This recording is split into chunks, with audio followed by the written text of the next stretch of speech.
Alors, bienvenue à tous dans ce podcast. Ici, on va parler donc de développement personnel, d'actualité et de tout ce qui nous passe par la tête, tout simplement. Petit disclaimer, le podcast, il a pour but de partager notre avis et non de blesser ou d'insulter qui que ce soit. Donc, ne prenez pas nos propos personnellement. Voilà, alors petite présentation. Moi c'est Raphaël, j'ai 18 ans, j'habite en Suisse et je suis actuellement en école de commerce. Alors, salut à tous, moi je m'appelle Hugo, j'ai 19 ans. J'habite actuellement à Bali pendant une année sabbatique après mon lycée, mais je suis également suisse et j'essaie pendant cette année de me trouver des idées de business, m'améliorer, me développer, et ce podcast en fait partie. Allons-y, est-ce que tu veux commencer? Est-ce que tu as un truc à développer? Alors, j'ai envie de commencer dans le vif du sujet. Allons-y. J'ai noté quelque chose. Quel est ton but dans la vie? Pourquoi t'es sur Terre? Pourquoi tu vis? Putain, ça c'est une question qui est existentielle, c'est assez compliqué à répondre comme ça. Euh, je pense que déjà c'est une question que tu te poses toute la vie parce que tu as un but. Le but quand t'as 5 ans ou 10 ans va pas être le même que ton but quand t'as 40 ans, tu sais. Mhm. Je pense que c'est un truc qui évolue pas mal. Après, là, maintenant, je trouve que je suis de plus en plus sensible. euh, Moi, je vis à Bali actuellement et je vois les dégâts que l'humain fait sur la planète, tous les déchets, etc. Et à mon échelle maintenant, j'ai envie, je pense, de changer ça. Je pense qu'il faut faire quelque chose, c'est désastreux. En Europe, on s'en rend pas bien compte, mais je pense que c'est pas beaucoup mieux. Et j'aimerais faire quelque chose pour ça. Donc toi, ton but, ça serait comment dire, d'aller enfin, de prolonger la vie sur Terre. Ça serait d'apporter ta pierre à l'édifice dans la continuité du respect du climat et tout. Bah, je sais pas si on peut parler de prolonger la vie sur Terre, ça serait plus mettre en place des systèmes ou mettre en place quelque chose, je sais pas encore réfléchi à quoi, mais qui va faire que sans changer les gens, parce que je pense que changer des gens c'est très compliqué, Mhm. sans changer tous ces personnes, on peut agir durablement et efficacement sur la protection de l'environnement. Ok, c'est beau, c'est un beau message, surtout de nos jours. Bah ouais, parce que en fait, j'ai pas vraiment réfléchi à ce but, mais c'est un truc qui me touche de plus en plus au fond de moi, et je pense que quand ça vient de nous, de notre être au plus profond, c'est assez positif. Ça veut dire que c'est ancré en nous et que c'est une passion, une motivation, quoi que ce soit. Mhm. Après, à tout moment, dans 5 ans, ça sera plus du tout mon but. Et je pense que pour l'instant, c'est un truc qui me touche de plus en plus, ouais. Ok, Et puis, je te retourne la question, du coup. alors moi mon but est tout autre et n'a absolument rien à voir. Moi au contraire c'est plus, je dirais un peu égoïste, dans le sens où mon but c'est d'être heureux. Genre, j'ai envie d'arriver à 80 ans et de me dire putain c'était incroyable, je peux partir tranquille, j'ai fait tout ce que j'avais à faire, j'ai kiffé chaque instant, j'ai des putains de souvenirs et je suis en paix avec moi-même quoi. J'ai été heureux tout au long, du début jusqu'à la fin, et puis voilà. Après, la question, c'est pas juste être heureux, c'est comment, qu'est-ce qu'on met en place pour être heureux, et ça c'est tout autre, et c'est beaucoup plus dur. Mais je pense vraiment mon but c'est d'être heureux, simplement. Bah écoute, je pense que c'est un peu le but de tout le monde. Je pense que c'est un truc qui est intrinsèque à tout le monde, c'est que personne ne veut pas être heureux.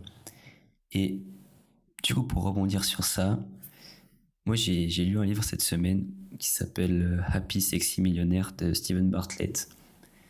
Ok, Très bon livre. Et dedans, il y a une citation qui est en lien avec le bonheur justement et j'aimerais avoir ton avis dessus. La dis-moi. citation c'est: le paradoxe du bonheur, c'est que pour le trouver, il faut arrêter de le chercher. Waouh. Sacrée phrase. Pour trouver le bonheur, faut arrêter de le chercher. Pouah. En fait, c'est dur. Il faut savoir euh, quelles actions mener pour arriver au bonheur. Mais là, justement, ta phrase est dit le contraire, c'est que faut pas mener d'action, faut juste aller dans le chemin de la vie et tu vas le trouver. Euh, Ouais, mais. Ouais, vas-y. et- Donc là, ta citation concrètement, elle dit que le bonheur arrive tout seul. C'est genre sans le chercher. Bah, en fait, je pense que le bonheur, c'est un peu une expérience qui s'arrête jamais. Tu sais, c'est un truc qui est constant. Il faut toujours jouer à ce jeu. Ouais, Et t'as pas une ligne d'arrivée où quand t'arrives, c'est en mode hop, je suis heureux maintenant. Et je pense que dans notre société actuelle, avec les réseaux, etc., on nous a fait croire que le bonheur, c'est être millionnaire, avoir une voiture de sport, avoir des habits chers. Mais je pense clairement que c'est pas ça, évidemment. Mais surtout, pourquoi? C'est que toutes ces choses, elles ont de valeur que parce qu'il y a un contexte. Tu vois, de l'or, c'est hyper désirable parce que c'est valué sociétalement, tu vois. mhm, Tous les autres sites de la Terre, ils s'en battent les couilles. effectivement. Et donc, je pense que il faut qu'on réduise, pour trouver le bonheur, je pense qu'il faut qu'on réduise le contexte dans lequel on vit. C'est-à-dire avoir un contexte plus sain, plus petit. Donc, je pense que c'est apprécier moins, tout simplement. Apprécier les choses, apprécier les plus petites choses, apprécier chaque moment de sa vie, tu vois. Je vois. Ok, ouais, je suis assez d'accord. Faut arrêter d'être matérialiste, de tout vouloir, de penser qu'il faut absolument, comme tu dis, être millionnaire pour être heureux. Pour moi, c'est clairement pas ça. C'est, pour moi, le bonheur, pardon, ça repose sur deux principes qui sont la liberté et l'équilibre. La liberté dans le sens où si demain je veux partir à l'autre bout de l'Europe, je peux. Euh, et puis l'équilibre dans le sens où il y a un équilibre dans ma vie, c'est-à-dire que j'ai un travail, enfin mes journées sont rythmées, j'ai des choses à faire, je suis équilibré. Ok. Ouais, je vois ce que tu veux dire. Liberté, je suis d'accord. Après, équilibre, dans le sens où tu le dis, donc c'est plus une routine, toi, que tu parles dans l'équilibre. En fait, pas forcément une routine, mais plus dans le sens où j'ai des potes, j'ai un travail, parce que je pense sans travail, c'est dur d'être heureux. Faut être actif, faut, faut bouger, faut faire des Oui. choses. Donc dans le sens où j'ai toutes ces choses, famille, travail, enfin amis, etc., loisirs, et que ça crée en fait un équilibre. Ouais, c'est peut-être un peu abstrait, mais je vois le truc comme ça. Ok, donc ouais, avoir une base solide sur laquelle tu peux construire un peu. Mhm, c'est ça. Ok. Ouais, ok. Ouais, non, ok. Mais, euh, Et du mais coup, oui. vas-y. Non, vas-y. Mais je disais que bah, je suis ouvert au changement. Je sais pas si c'est la solution pour être heureux. Je sais pas si comment l'avenir va évoluer. On verra. Je laisse cette définition du bonheur ouverte. Non, je pense que c'est une bonne définition. Je pense que l'être humain, à la base, a besoin de liberté. On est quand même à la base des animaux. Personne n'aime se faire donner des ordres ou se faire contraindre à rester au même endroit ou quoi que ce soit, c'est évident. Donc je pense que c'est pertinent. Je pense clairement que c'est pertinent et quand tu dis que tu es ouvert au changement, je pense que c'est bien parce que, à mon avis, le bonheur, il faut arrêter déjà de se comparer à des mecs qui ont l'air heureux sur les réseaux, tu vois. Et je pense que pour le bonheur, il faut pouvoir comparer sa version de soi-même hier à la version qu'on est aujourd'hui et en être fier, tu vois. Mhm, Être fier de ce qu'on devient. mhm. Ouais, en fait, se développer sans cesse, s'améliorer, rechercher la meilleure version de soi-même, c'est ça? Ouais, je pense que c'est ça. Après, je pense que c'est un jeu qui est un peu dangereux parce que tu peux pas. Il n'y a pas de limite à être meilleur, tu vois. Mhm, Je pense que justement, il faut apprécier. Il faut apprendre à apprécier moins. Je pense que c'est ça la clé. C'est apprécier des, des petites choses dans ton quotidien. Par exemple, moi, je suis allé marcher dans la jungle ici à Bali pendant 1 heure et demie et j'ai kiffé, tu vois. J'étais au contact de la nature. J'ai pas besoin d'aller dans un hôtel 5 étoiles ou m'acheter des vêtements de fou comme ça. Je mhm. pense que c'est ça la clé. Ouais, chercher dans chaque moment de simplicité cette petite flamme en toi qui te dit bah putain, je suis bien en fait, je suis content, je suis heureux. Ouais, c'est ça. C'est clairement ça. Bah, je crois qu'on a fait le tour de ça. Alors, est-ce que t'as un autre point à développer ou un Euh, truc à rebondir? j'ai d'autres points qui ont totalement rien à voir. Je sais pas si. Bah, allons-y. Ok. Moi, j'ai envie de parler de l'école. Euh, on a quitté il y a pas si longtemps finalement. Est-ce que pour toi, le système scolaire, la manière d'apprendre actuelle est bonne ou est vraiment nulle? Bah, ce serait être assez hypocrite de dire que le système actuel est bon, dans le sens où je pense qu'il n'a pas évolué depuis sa création à peu près, ou très peu. On nous bourre le crâne avec des informations et on ne nous apprend pas à les utiliser, ces informations. Mhm, Et surtout, on ne nous apprend pas des applications dans le monde réel. Et je trouve ça complètement débile parce que quelqu'un qui sort de l'université va être sûrement quelqu'un de brillant, mais quelqu'un de brillant en théorie, pas quelqu'un de brillant sur le terrain. Et donc, il va avoir un travail d'apprentissage qui va être de repartir de zéro parce que tout ce qu'il a appris, ou en grande majorité, s'appliquera pas à la pratique. mhm. Et je pense que, comme toi, ce que tu fais là en école de commerce avec un stage, je pense que c'est très bien parce que tu as ta théorie et tu regardes ce que tu peux réellement mettre en pratique ou pas, tu vois. Je suis assez d'accord là-dessus. Là, ça manque clairement de pratique. Enfin, nous, moi, au lycée, tout ce que j'ai appris, c'était tellement vaste et je comprends qu'il faut avoir une culture générale, c'est hyper important. Et qu'en général, plein de gens ne savent pas ce qu'ils veulent faire en sortie du lycée, quoi. Mais Mhm. globalement, tout ce que j'ai appris jusqu'ici, les 95%, on va en avoir rien à foutre parce que ça va pas du tout être pertinent pour ce qu'on va faire plus tard, quoi. Je suis d'accord. On t'apprend des informations, on va dire, secondaires sur des thèmes biologie, etc. Mais t'apprends pas les bases, la base des choses, genre juste, si ce n'est apprendre à apprendre. On nous a jamais appris à apprendre. Je sais pas, c'est tout con comme ça, mais c'est tout un art. Et puis je sais pas.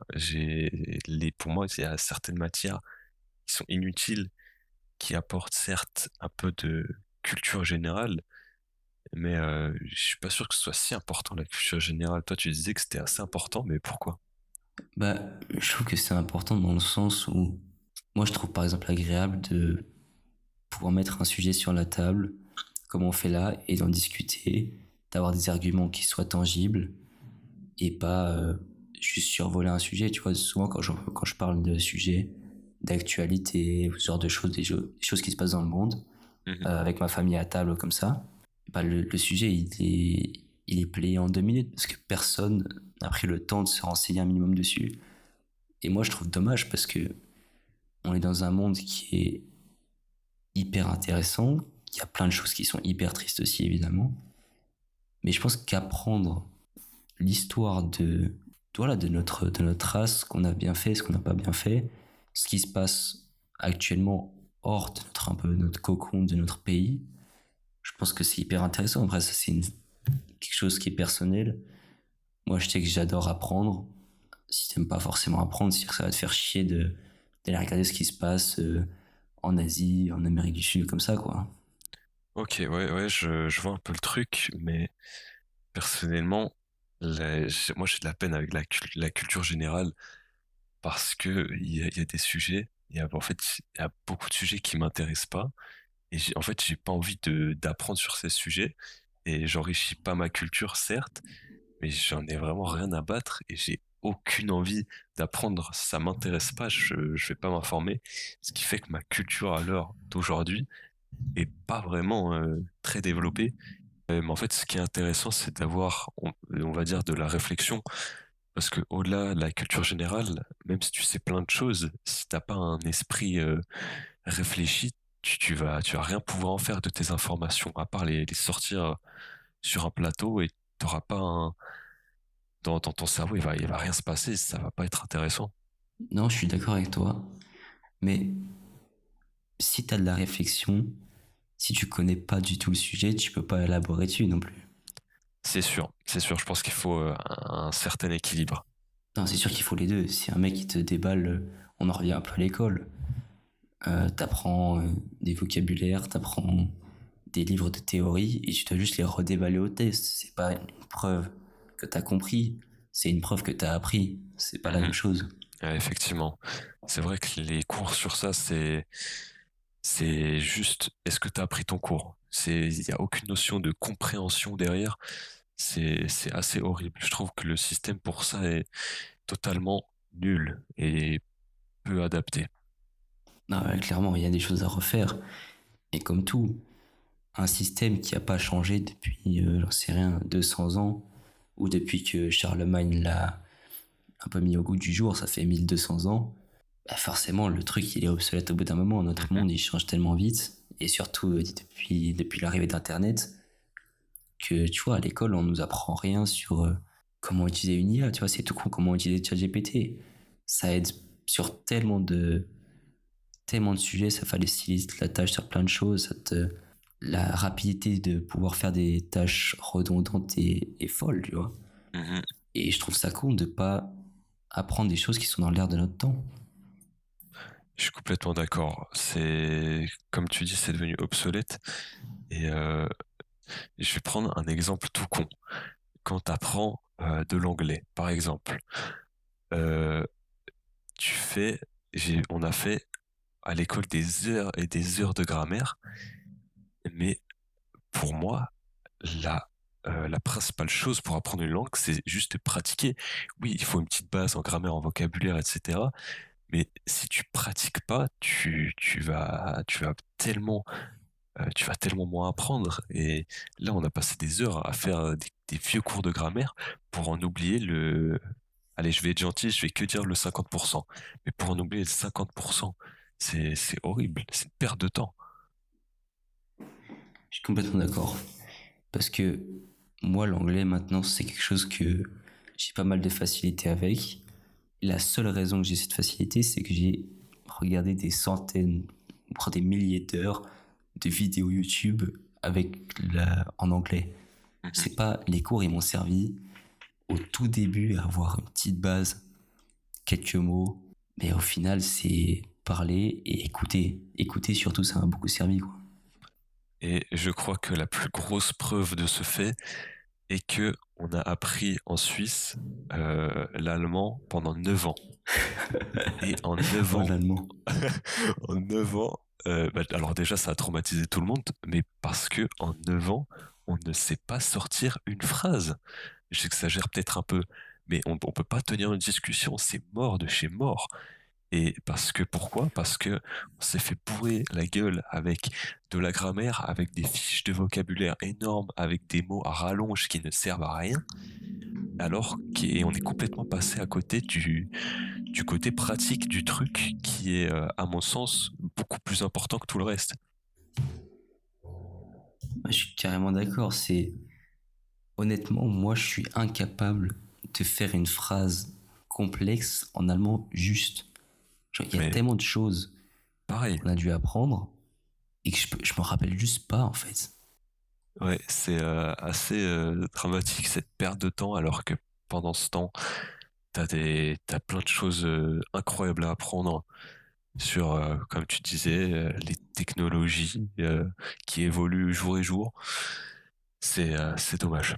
Mais en fait, le problème surtout, c'est que, et c'est pas, je blâme personne avec ça, mais la plupart des gens ne savent pas ce qu'ils veulent faire. Et moi, je pensais savoir ce que je voulais faire jusqu'à récemment. En fait, j'ai complètement changé d'avis. Et donc, il faut forcément avoir une base qui est assez large pour que toutes les personnes puissent se diriger vers ce qu'elles veulent après, tu vois. Et c'est ça le problème, c'est qu'on n'a pas le choix de faire ça, je pense. Pour toi, c'est pas le cas, c'est pas assez large ce qu'on apprend?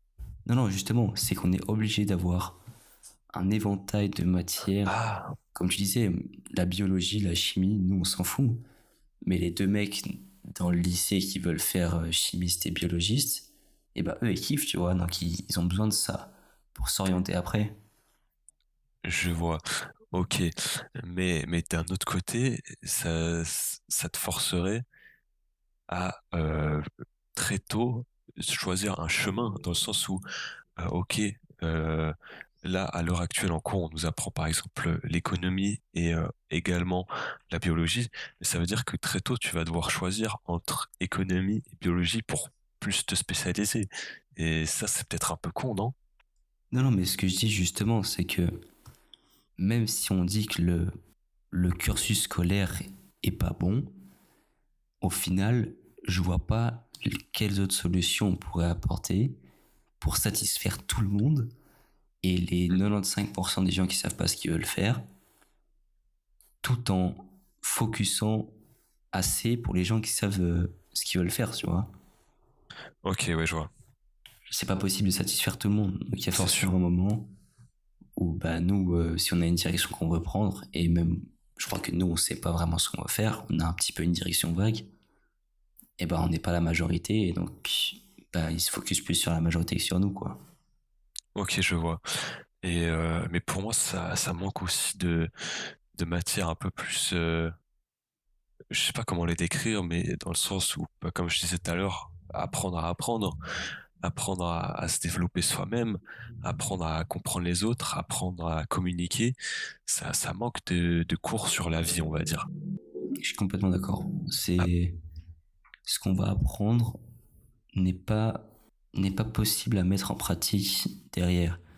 Et je vais rebondir là-dessus. Est-ce que tu penses que c'est une volonté, ça va être un peu complotiste, mais est-ce que tu penses que c'est une volonté des gouvernements, des lobbies, des grosses entreprises de vouloir un peu garder toute la population, une grande partie de la population, dans un cercle qui fait qu'ils vont être dépendants de ces gens? bah forcément, c'est à leur avantage de former des bons employés juste capables à faire leur travail et pas à réfléchir plus loin. Il en faut, c'est sûr. Mais est-ce que cette volonté de pas faire réfléchir les gens est vraiment une volonté? Je sais pas du tout. Je pense qu'il y a un peu de ça. Il y a un peu de ça. On veut pas, euh, on veut pas que tout le monde prenne des vrais chemins de carrière. Je sais pas. Toi, t'en penses quoi? Bah, j'en pense que c'est un peu, je suis un peu d'accord avec toi, c'est que c'est dur de dire oui, c'est la volonté du gouvernement de faire ça, parce qu'on n'a pas de preuves. Donc le dire, c'est un peu la diffamation, quoi. Si tu balances des trucs sans preuve derrière, ça sert à rien. Mais comme tu dis, je pense que c'est à l'avantage de personne que tout le monde ait une capacité de réflexion et de projection qui est au-delà d'un travail, d'une maison, d'un chien et de sa femme, quoi. C'est un pattern qui a été mis en place pour l'avantage de ceux qui sont au pouvoir, quoi.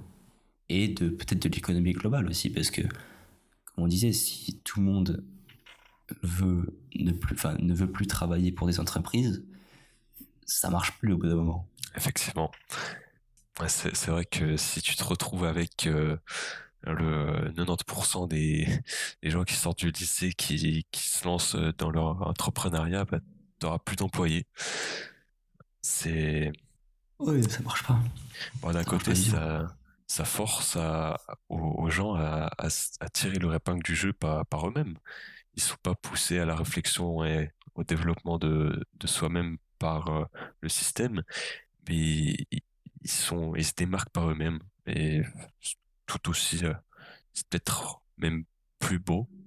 Bah, je pense que c'est un peu la loi du plus fort, c'est-à-dire que ceux qui ont la chance ou ont pu se créer cette opportunité de penser différemment et qui ont eu la force mentale, parce que je pense que c'est comme une force mentale d'aller à contre-courant que ce qu'on t'a enseigné depuis que t'es tout petit, et ben en général, je veux pas dire réussissent le mieux, parce que le succès, c'est assez subjectif à chacun aussi, mais ils réussissent selon nos normes, c'est ceux qui réussissent le mieux, quoi.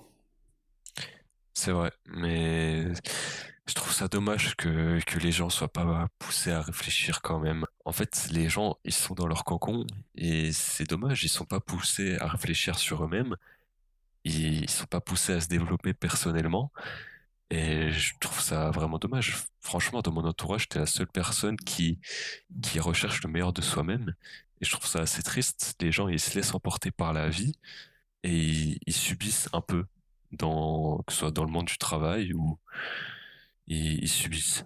Je suis carrément d'accord avec toi, mais je pense que ça vient d'un manque d'information. Si on leur avait dit, en étant plus petit, t'as un potentiel de fou, il faut juste que t'aies envie de lire des livres, prendre des cours en dehors, aller faire comme on fait maintenant, discuter avec d'autres personnes pour augmenter ton champ de possibilités, tes angles d'analyse avec des points de vue différents. Je pense que ça changerait tout.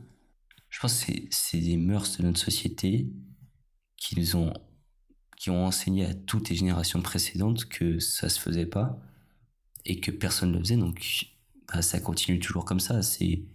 Nous, on a nouveau, je pense qu'on a une chance de s'en être rendu compte.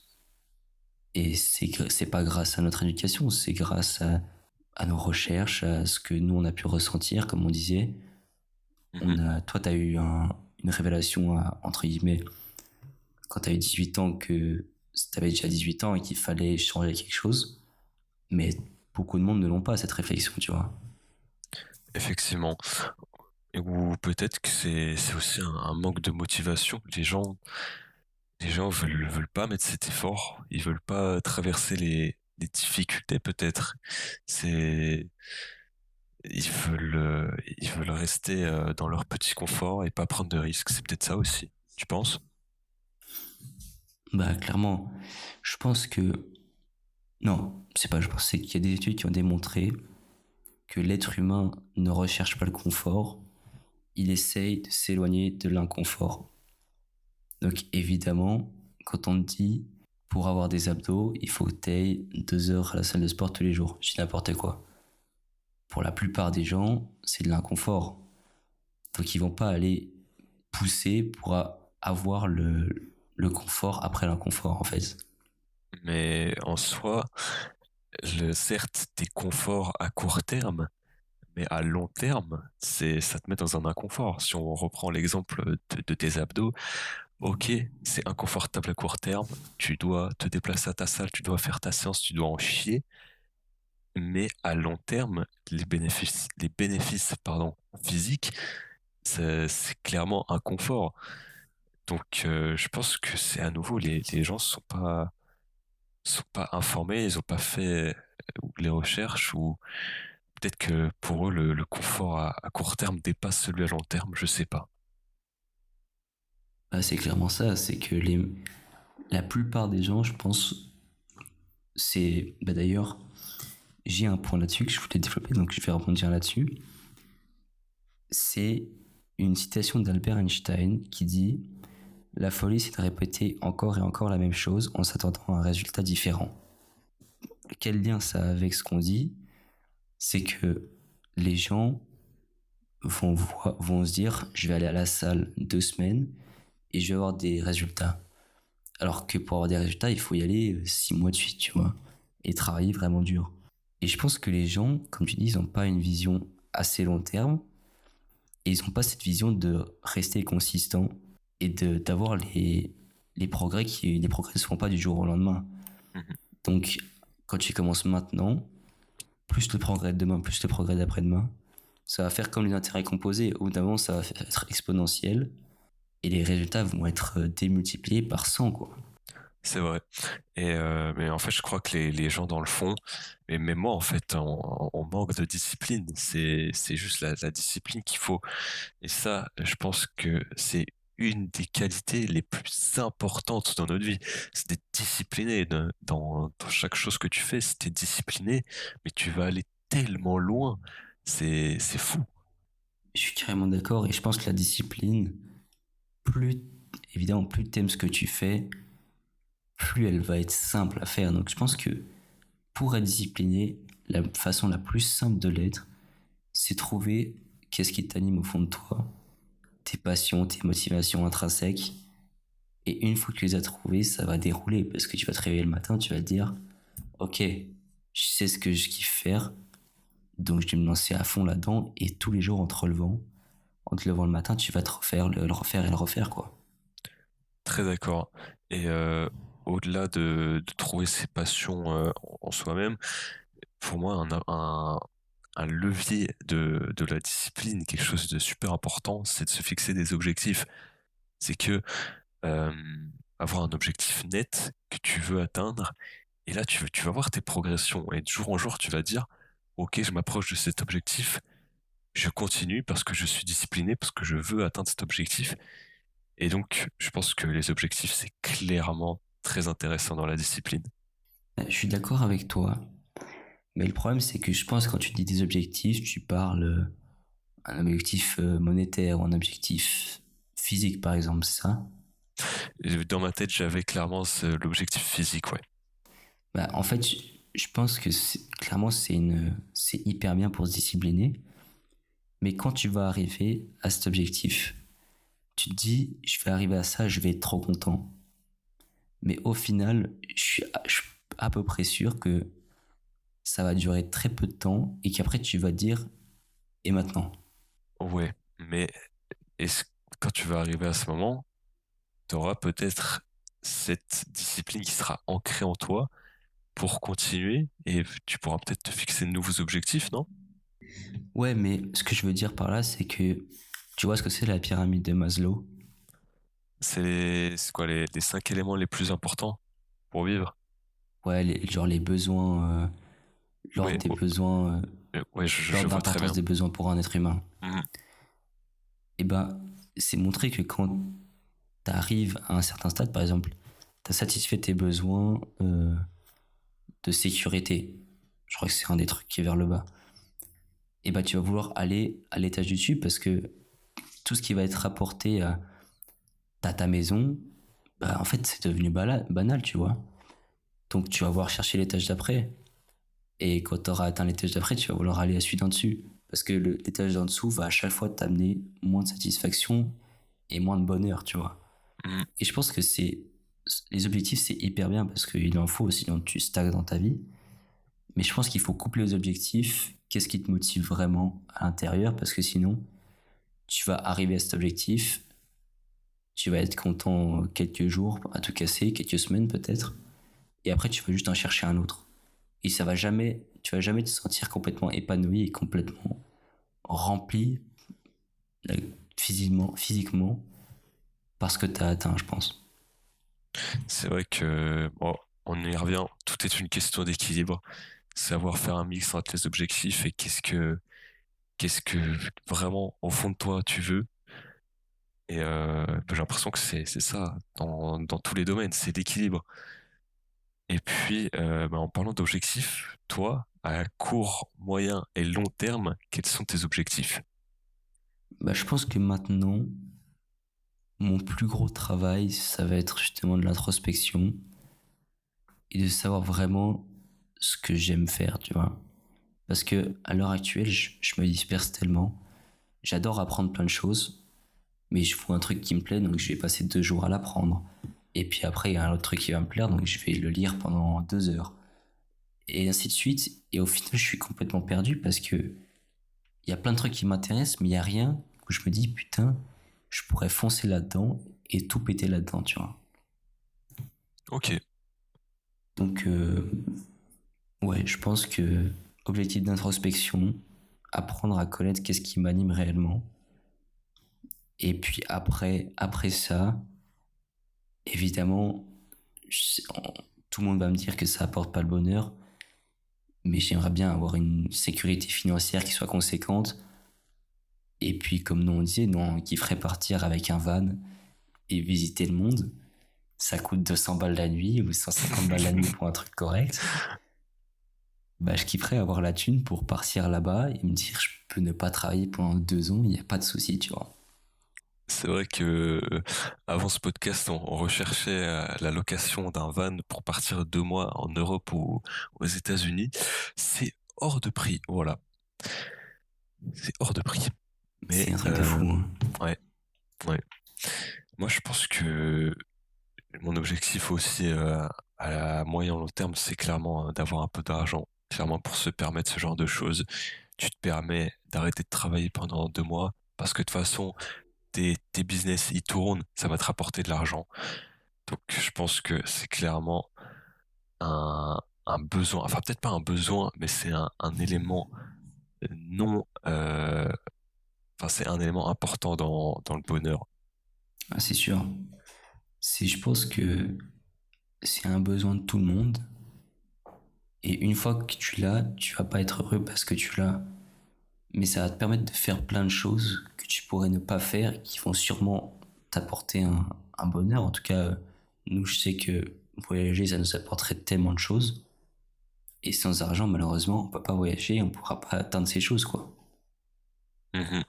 Je pense que sur chacune des personnes présentes sur Terre, l'argent constitue un moyen d'arriver au bonheur, mais euh, l'argent pas à la même échelle. Il y a des gens qui ont besoin de, par exemple, avec 2 000 € par mois, ils seront contents, alors qu'il y a d'autres gens, pour arriver au bonheur, ils auront besoin de 30 000.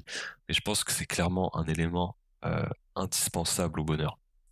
Bah, c'est sûr, c'est que le problème de notre société, c'est que l'argent est roi. Donc, quoi que tu veuilles faire, il te faut de la thune. Au bout d'un moment, si t'en as pas, tu fais rien. C'est aussi simple que ça. Mhm. Et si tu fais rien, même si t'es bien avec toi-même, et je pense que c'est la chose la plus importante, au bout d'un moment, t'as envie quand même d'explorer et de faire quelque chose de ta vie, je pense. Clairement, clairement, il y a un besoin d'argent dans la société. Obligé. Bah, clairement. Moi, j'ai un truc que j'aimerais rebondir dessus, c'est un peu lié. C'est une citation de Benjamin Franklin qui dit: certaines personnes meurent à 25 ans, mais ne sont enterrées qu'à 75 ans. Waouh. Et justement, c'est un peu lié à l'argent, parce que j'ai l'impression que la pression qu'on subit de nos parents qui nous poussent à faire des études, parce que eux voient, par exemple, ils veulent qu'on fasse des études de médecine, j'en sais rien, parce que pour eux, c'est le Graal. Et t'as les profs qui te disent la meilleure voie, c'est ça. Et je pense qu'il y a beaucoup de gens qui se font influencer par ces pressions externes et en se disant putain, je vais gagner plein d'argent en faisant ça. Et au final, ils détestent ce qu'ils font. Et à 25 ans, quand ils commencent leur travail, c'est l'horreur. Donc là, d'où la citation où ils disent qu'ils meurent à 25 ans. Ils meurent parce que leur vie, elle est pas foutue. Mais si t'aimes pas ce que tu fais, tu pourras jamais être heureux, je pense, dans ta vie.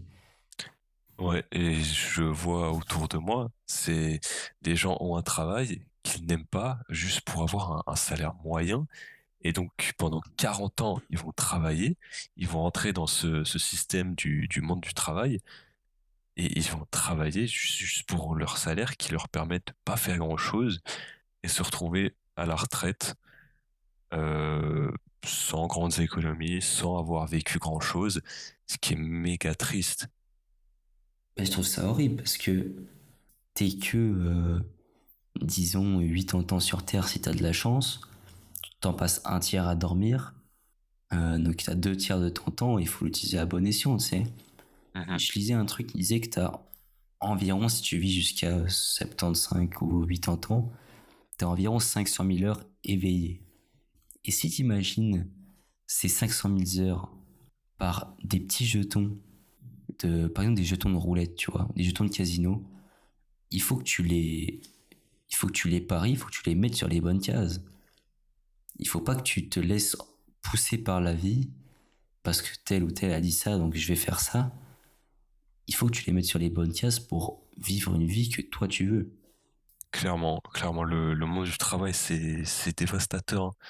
Tu te retrouves à les 23 ans, tu commences un job pas ouf, mais tu te dis, vas-y, dans 2-3 ans, j'aurai évolué, je vais trouver un meilleur truc, et au final, t'arrives à 30 ans, toujours avec la même réflexion, et les années passent sans que t'aies trouvé un truc qui t'anime, et tu vois pas le temps passer, et tu perds ton temps, entre guillemets.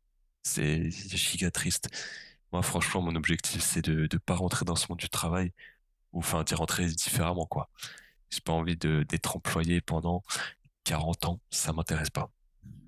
Non, bah c'est sûr que c'est pas très réjouissant. Tu te dis, je pars d'un, d'une chambre, je pars de 4 murs de béton qui sont ma maison pour aller dans 4 autres murs de béton qui sont mon travail. Et en plus, j'aime pas ce que je fais. Donc ça marche pas. C'est complètement déprimant, ce mode de vie. Mhm. Ouais.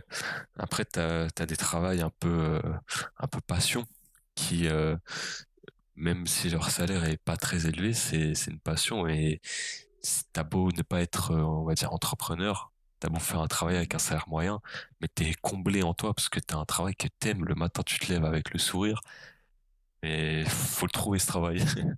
Bah, c'est sûr que je pense que beaucoup de gens aiment être employés déjà pour la sécurité que ça t'apporte. Ok, tu vas pas gagner des millions, mais à la fin du mois, quoi qu'il arrive, t'as ton salaire, tu sais que tu peux vivre ta vie continuellement. Et si t'aimes ton travail, bah pourquoi changer? Écoute, si tu kiffes ça, si tous les matins tu te lèves avec le smile, bah tant mieux pour toi, continue sur cette voie. Mhm. Mais je pense aussi que c'est aussi parce que les gens, euh, enfin, en fait, c'est simple d'être employé. Tu te prends pas la tête.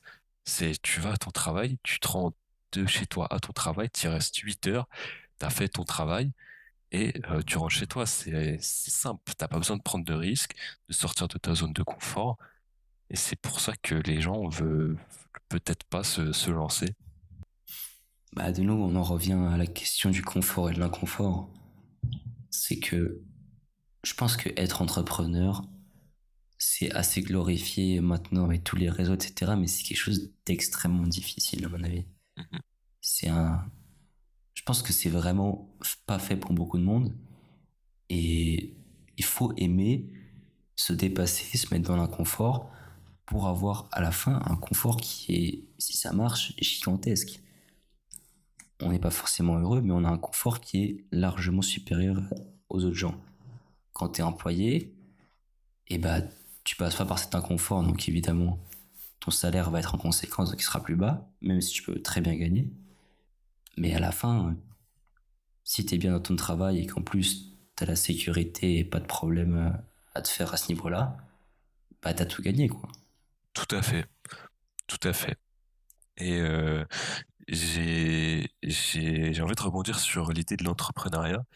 Toi, si maintenant on t'ouvre un compte, tu as 100 000 balles dessus, tu lances quoi? Qu'est-ce que tu fais? Je pense que si maintenant là j'ai 100 000 balles sur un compte, je lance rien, j'investis tout. euh, je pense que je mets une partie en crypto, je mets une partie euh, dans des startups et je fais fructifier mon argent comme ça. Et après, une fois que j'ai fait un x3, x4, je fais ça, je prends un peu d'immobilier, je leverage des crédits, etc. Et la vie est belle. Je me fais des sous par mois Mhm. sans rien faire et je kiffe ma vie après. Je Ouais, pense que je fais ça, franchement. ça m'a l'air d'être un bon compromis parce que le risque est pas énorme en soi. C'est pas comme si tu lançais un business physique, par exemple. Donc, ça allie prise de risque modérée avec rendements qui sont quand même assez conséquents. Mais il faut être patient, par contre. Bah ouais, c'est là, je le dis, ça a l'air simple, mais ça demande quand même une échelle de temps qui va être de pas mal d'années. Et en commençant à 100 000, déjà, on est assez privilégié.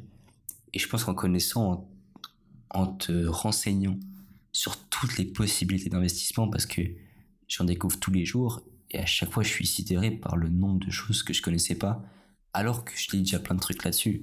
Mhm. Il y a tellement de possibilités, et n'allez pas chez votre banquier poser à 2 ou 3%. L'inflation, elle est plus élevée que ça, vous perdez de l'argent. Renseignez-vous sur d'autres choses et allez dans des endroits où vous pouvez, il y aura un peu plus de risques, mais si vous connaissez votre sujet, il n'y en a pas de risque. C'est si vous connaissez très bien votre sujet. C'est comme si vous allez à votre travail le matin et vous revenez le soir. Ouais, clairement, se former dans un domaine, puis investir son argent, je pense que aujourd'hui c'est une bonne solution de tirer des bons petits bénéfices. Bah, je pense que ouais, comme on disait, l'entrepreneuriat, c'est extrêmement compliqué. C'est pas fait pour tout le monde. Il faut être un bon leader. Après, ça s'apprend. Il faut avoir l'idée. Il faut en général bien parler, bien savoir se vendre. C'est quelque chose que peu de personnes ont. On peut le développer, mais c'est quelque chose que inné. Il y a peu de personnes qui sont destinées à ça. Mhm. Donc l'investissement, je pense qu'avec le salariat, si tu sais comment investir, si tu as une intelligence financière qui est élevée, tu peux mais hyper bien t'en sortir. C'est clair. Je crois que de plus en plus j'ai envie de me former là-dedans, que ce soit dans le marché des actions, la crypto, etc. Parce que par mois j'ai un petit salaire comme je suis en stage. Et puis je sens qu'il y a moyen de tirer quelque chose peut-être en mettant ça en place en ça. Donc je crois que je vais me former prochainement. Mais clairement, il y a tellement de possibilités qu'on n'imagine même pas que juste passer 2 heures par jour à lire des choses, à se renseigner sur Internet, et t'es déjà devant 95% de la population qui pense encore que ton banquier te vaut du bien et il va tout mettre en œuvre pour te ramener de l'argent, ce qui n'est pas Mhm. vrai. Et ça serait intéressant de prendre cet extrait dans plusieurs podcasts pour savoir si est-ce que mon idée de placer mon argent dans les cryptos a flop ou pas. Rendez-vous dans 1 an, quand le bull run a bien pété, ouais, on verra. Restez branchés, restez branchés. Restez là, revenez toutes les semaines. Mais tu sais ce qui me ferait kiffer en vrai comme business, Dis-moi. c'est lancer en vrai un business physique. Même si c'est dur à scaler, c'est, ça doit être tellement jouissif d'avoir ton établissement, par exemple ton resto, ton bar, je sais pas quoi, de tout gérer. Ça doit être incroyable comme expérience. Ça me ferait kiffer de ouf. J'avoue que tu construis un truc dont t'es fier et tu peux en voir le résultat, c'est fou, c'est trop bien. Même si t'en sors bah, que ton salaire et puis quelques milliers de bénéfices, ça doit être fou d'avoir ton propre truc comme ça. Franchement, c'est un goal que j'ai. Et je pense que ouais, c'est que tu passes devant, tu te dis, ça c'est mon resto, ça c'est mon magasin, Mhm. et que quand tu passes devant, t'as le sourire aux lèvres parce que t'es fier de ce que t'as créé. C'est incroyable. Après, Ça vaut tout l'or du monde. clairement, mais après, tu peux aussi avoir cet effet avec, je sais pas si t'as un e-commerce, mais l'effet, c'est pas le même parce que c'est pas physique, c'est pas matérialisé vraiment. Ouais, tu le vois pas. Tu vois pas ce Mhm. que ça a donné. T'as un site web, t'as un entrepôt où tu stockes tes trucs, mais c'est pas la même chose. Ouais. C'est pour ça que business physique, franchement, mon rêve, c'est de lancer un bar à chat. Un bar à chat pour les. Au Japon, ça cartonne ça. Mais justement, en Suisse, je suis sûr qu'il y a un marché. Et là, je vais péter un câble si dans 3 ans, on en reparle sur le podcast et qu'il y en a 50 qui ont ouvert. Je... C'est mon idée. Je suis sûr qu'il y a un marché. C'est. Tu les poursuis en justice pour avoir volé ton idée. Voilà. Il y a un NDA dessus. Vous avez tous signé un NDA Voilà. pour pas divulguer cette conversation. Toi, une idée de business physique à lancer, ça serait quoi? C'est compliqué à dire comme ça. Ouais, J'y ai ah ouais, pas forcément pensé. ça Un demande une business certaine réflexion. physique. Qu'est-ce qui pourrait me faire kiffer un business physique? Ça, c'est Une dur à dire ferme. comme ça. Non, j'aime bien les animaux, mais c'est pas trop mon kiff d'être les vaches le matin, etc. C'est pas trop ça. Effectivement, ouais, c'est dur comme travail, hein. Non, oh si, je sais. Ce qui me ferait kiffer, c'est avoir une concession automobile avec des voitures de fou. Oh, Ça ah me ferait ouais. vibrer de fou. Ouais, c'est clair. En plus, t'es dans les voitures, t'aimes bien ça. Donc, ah, j'imagine que là, tu te régalerais, hein. T'arrives dedans, t'as une Pagani, t'as des McLaren, t'as des Féfé. Oh là là là, ça me ferait kiffer.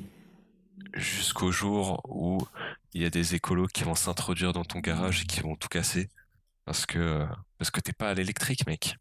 N'entrons pas dans ce débat, ça va m'énerver. Et, mais je m'étais noté une question, j'avais préparé une question, justement sur ces actions militantes, on va dire extrêmes. Est-ce que tu penses que pour toi, elles ont un impact sur les gens? Est-ce qu'elles sont vraiment utiles? Bah pour moi, il y a un impact, c'est que ça fait chier tout le monde. Non, ce que je veux dire, c'est que sur le fond, je les soutiens complètement. Genre, moi, je fais pas assez, de mon point de vue, je fais pas du tout assez. Mais il faut faire quelque chose, c'est hyper alarmiste. Tu regardes les rapports du GIEC, c'est dystopique le truc. Mais aller s'asseoir sur les périphes ou sur des ponts pour bloquer la circulation, ça ne sert à rien à part te faire détester par toute la Mhm. population.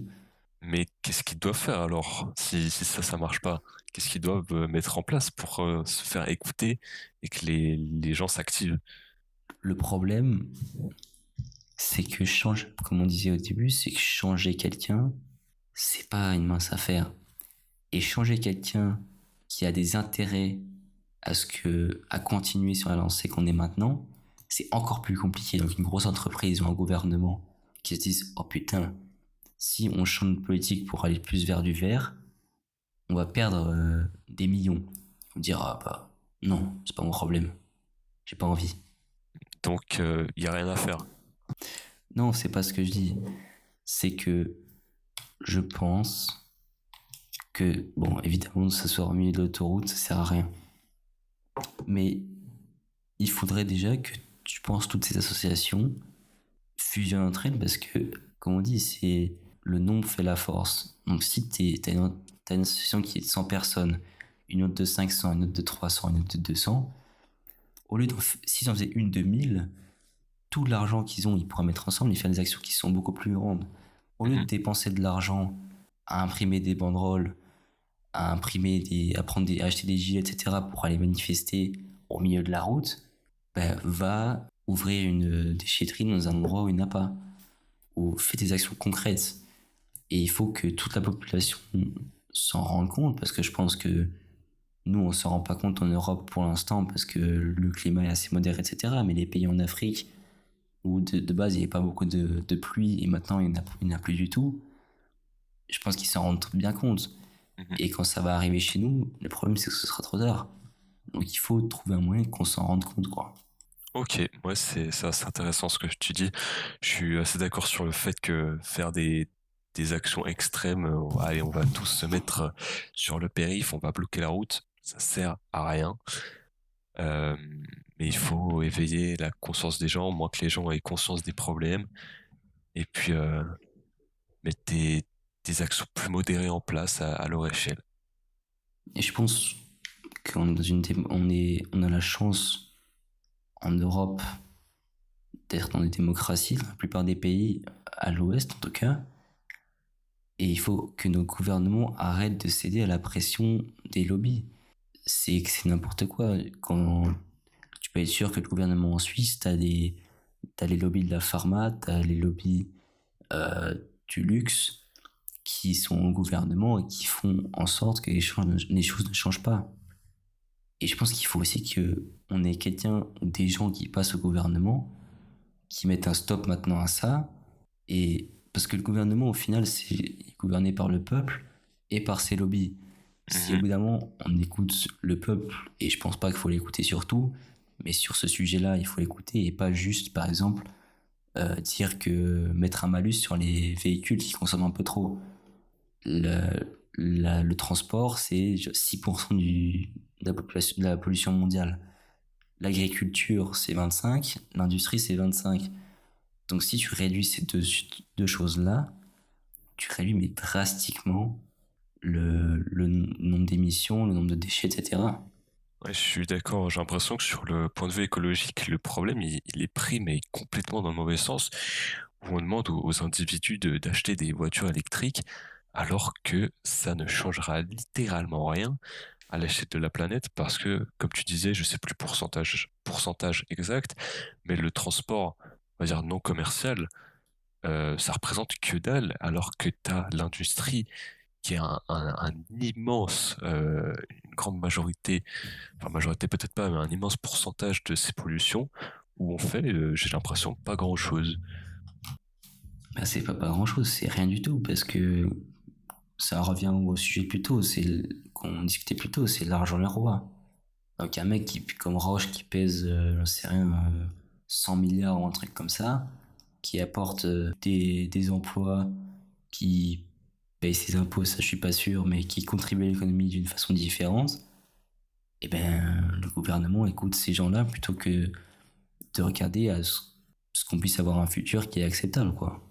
Ouais, je pense que on n'est pas très bien parti, et je sais pas où ça va en finir. Ça va être intéressant de voir l'évolution dans 10, 20, 30, 40 ans.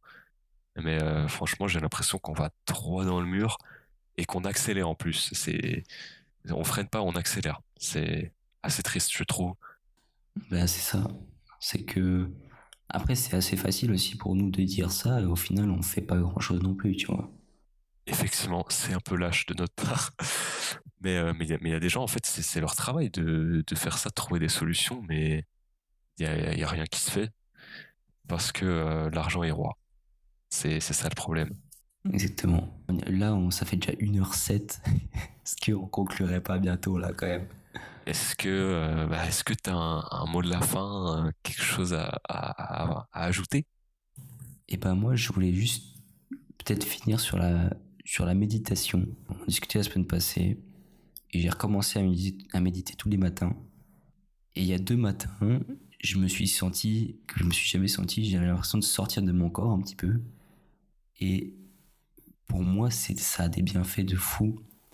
Genre après ma séance, et pour toute la journée, je suis focus, je suis relax, j'arrive beaucoup mieux à canaliser mon énergie, etc. Et je pense qu'il n'y a pas assez de gens qui méditent. Et franchement, c'est hyper puissant. Tous les gens que j'ai entendu faire de la méditation, ils disent que c'est sous-coté. C'est assez impressionnant. Tu sais quoi, je m'y mets. Je m'engage à m'y mettre dès demain, dès ce soir. Pourquoi attendre demain? Dès ce soir, je m'y mets. Mais tu t'engages sur 30 jours alors. C'est 30 jours, tous les jours tu le fais, sinon t'auras pas assez d'effet, je pense. Je m'engage, je signe le contrat oralement, je m'engage sur 30 jours. Ok, c'est beau. Non, en vrai, ça va, c'est 10 minutes par jour, c'est pas non plus. Faut juste Tu te fais, focus et tu fais 10 minutes, toi? ça va venir. Ouais, je fais 10 minutes.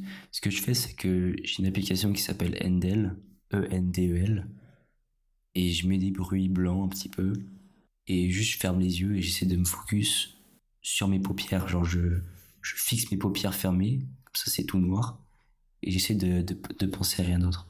Ok, de faire le vide dans ta tête. Tu laisses pas tes pensées te traverser, non, même pas. Bah, c'est dur, j'arrive pas à ne pas laisser mes pensées traverser, mais j'essaie au plus possible que quand je commence à y réfléchir, je me rende compte et que je me dise, ok, il faut que j'arrête de penser à ça et que je me reconcentre sur rien. Ok, d'accord. Et bah, message aux personnes qui nous écoutent, essayez chez vous. Il y a que du bienfait apparemment. Même ça m'a l'air, je vois pas les malfaits, on va dire, de la méditation. Essayez. Non, je pense qu'il n'y a pas de désavantage. Ok, et ben je pense qu'on peut finir sur ça. Un petit point de développement personnel, c'est important. Bah voilà, je crois qu'on arrive à la fin de ce podcast. C'était un plaisir de parler avec toi. On est à retrouver tous les dimanches sur toutes les plateformes de podcast. N'hésitez pas à nous donner votre feedback, positif comme négatif, on prend tout. Et on vous dit à la semaine prochaine. Allez, à la semaine prochaine.